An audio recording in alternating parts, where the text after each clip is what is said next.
Welcome back once again. As we earlier said, we're going to be tackling in our first segment the reconstruction of Gaza Strip, three-stage effective plan that is being implemented, a comprehensive 53 billion US dollar that is allocated to reconstruct the Gaza Strip in order to be building it from scratch, as we have seen after all the devastation and bringing down all the housing units and everything.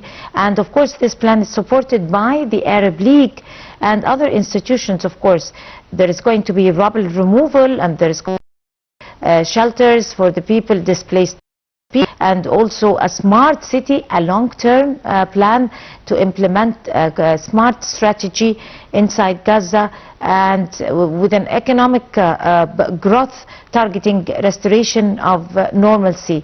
Of course, this is a very promising plan that is going, hopefully, inshallah, to be effecting peace and prosperity for our brothers and sisters in Gaza. Very delighted to be having with us here in the studio Professor Mariam Waheed. She's a professor of economics and political science in Cairo University. Good morning, Dr. Mariam. First of all, can you balance, if this is going to be a balance, in other words, that could be between urgent relief and long-term reconstruction. As they are talking, as we are speaking now, it is a three-phase strategy. It's a long-term strategy, but at the same time, we need to effect stability and reconstruction inside Gaza. Yes, I will start with what has been taking place the past week, that there were talks in Davos, and they were trying to think of what will take place in this second phase. And we've done with the first phase, with exchange of hostages going back to Israel, and then with also talking about the second phase regarding reconstruction of Gaza, what will take place in the period. So we have different paths. We were talking about, for example, having international stabilization forces. We're talking about also how we would, after this first phase, we will have more like capital mobilization.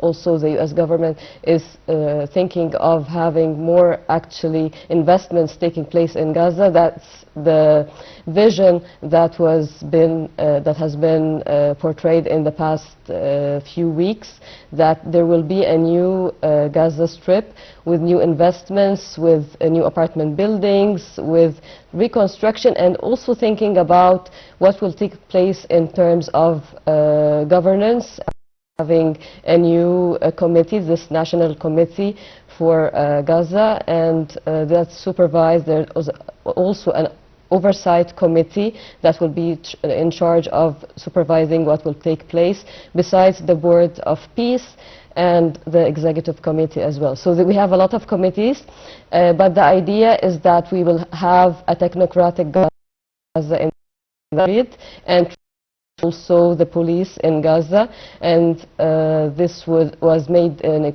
with also the mediation of Jordan and Egypt and Qatar and Turkey as well. So before I get into my second question, if it's a technocratic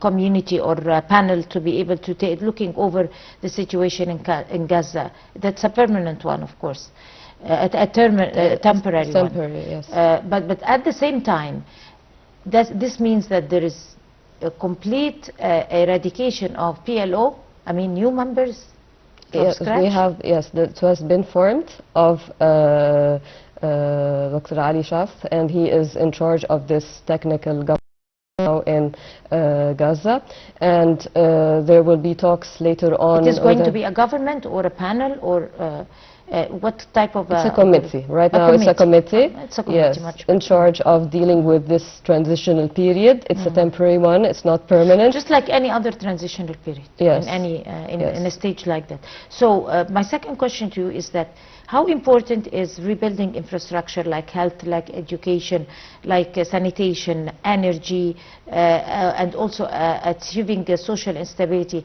How important is it to bring back Gaza together?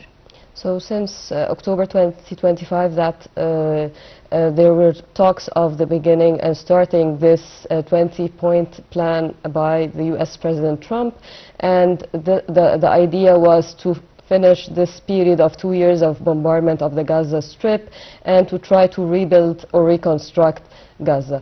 And the first thing, of course, is providing aid and making sure that the truce lasts and turns to the later stage to a permanent peace. So it's not just a temporary truce, it will be a permanent peace in the region, and making sure that all there's reconstruction in all places. So there will be also new hospitals, new schools, and also making sure that food is provided and also medical supplies and all of this. There is going to be social justice and at the same time social instability.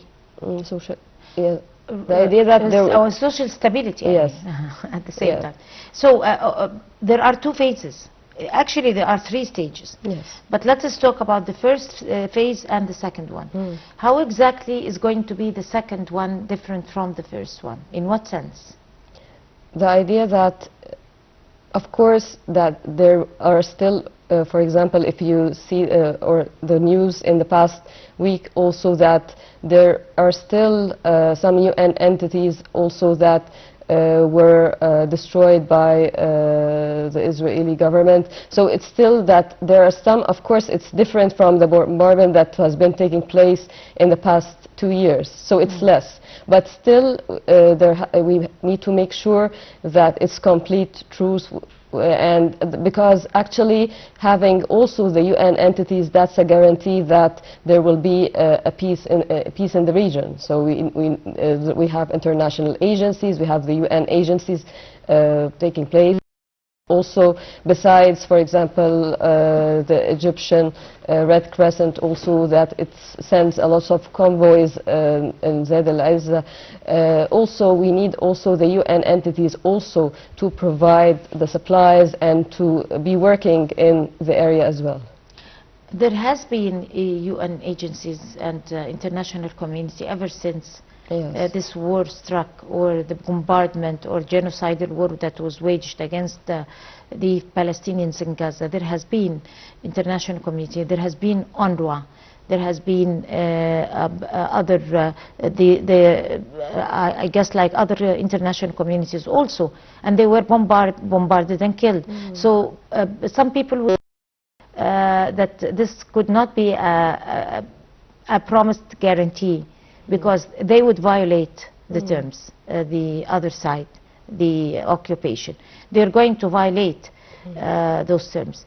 Is there any much more consolidated terms that Israel would respect? I mean, like some panels in a contract to be signed, or some guarantees, more strict guarantees, so that some peace would be effected and also rules would be taken, and a red line would be drawn, so the occupying forces or the occupied forces would be respecting it and wouldn't think of crossing it. That is what has been discussed in Davos, and what has been discussed in the Board of Peace and the meeting, Sharm el-Sheikh summit also, that was held in November. So all of these were meetings and summits to discuss what guarantees peace in the region, and Egypt has played a strong role in maintaining this regional stability. There were talks held by the Minister of Foreign Affairs, and also if you follow the news in the past 2 weeks, also there were calls, continuous talks and with the Jordanian government and also the Saudi government also, that they're willing to participate in the efforts to reconstruct Gaza in the upcoming period, and also Qatar. That's a good point that you raise those ideas about the people who are sharing, or countries or nations who are going to be sharing this responsibility of reconstruction.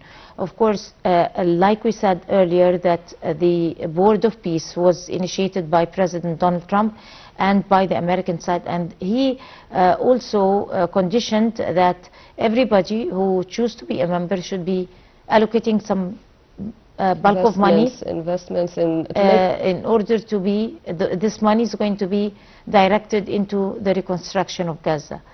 How is that managed? This is an excellent idea, I mean, to be honest. But was it implemented? And how much was collected? And at the same time, what is the role of the Arab countries that you have mentioned? What is the role of the other countries who are going to be members of the Board of Peace, so that a good bulk of money and a good budget be collected and could be used for the best interests of reconstruction and building? Yes, so the U.S. administration has offered like a blueprint of what will take place in the upcoming period, presented by Kushner, and he's part of this executive committee from the Board of Peace, and he said that it's like a vision or a utopia in the whole region, that there will be stability, and what I would add, important that they actually fulfill the needs of the Palestinian people. So you can have a very good idea, but it can be suitable for the people or not. So it's very important also to make this policy, to make sure that it's fit for the people, suitable for the Palestinian people, for their demands. There are things that actually suit everybody. So it's like we need hospitals, we need schools, we need also training for youth, we need education, we need good universities. So that is a must, and that is very important.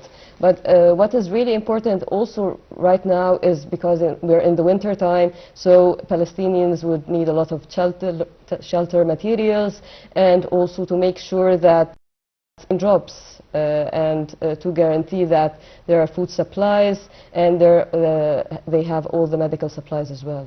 What is the role of the Arab countries? There's a big role from the Arab countries, and that is witnessed in the meetings and the talks. Specific, the Gulf countries?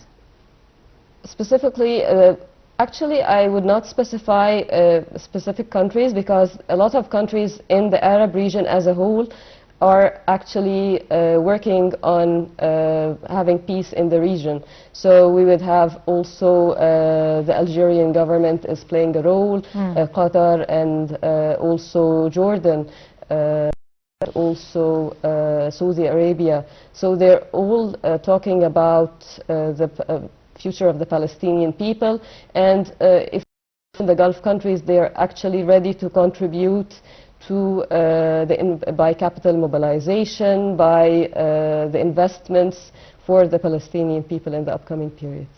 And shelters are going to be built temporarily aside, and construction and rebuilding again of housing units is going to take place. Of course, this is going to take a long term, building houses and schools and everything.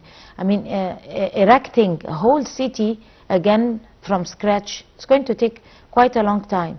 What is expected meanwhile from the settlers?